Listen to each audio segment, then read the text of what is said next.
Army, মনে করো তুমি সাউথ কোরিয়াতে যাওয়ার ভিসা পেয়ে গেছো, তোমার স্বপ্নের দেশ সাউথ কোরিয়াতেও গেছো, বিটিএসদের কনসার্ট দেখার টিকিট পেয়ে গেছো।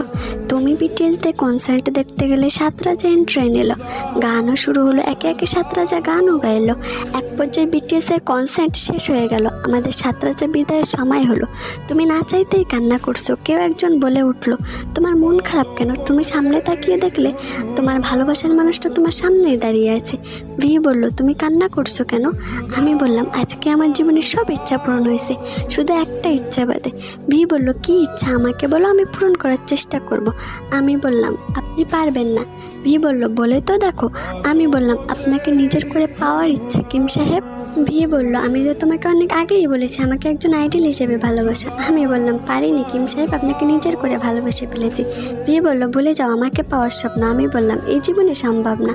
ভি বলল, তুমি পরে কষ্ট পাবে, কারণ আমি তোমাকে শুধুমাত্র একজন আর্মি হিসেবে ভালোবাসি।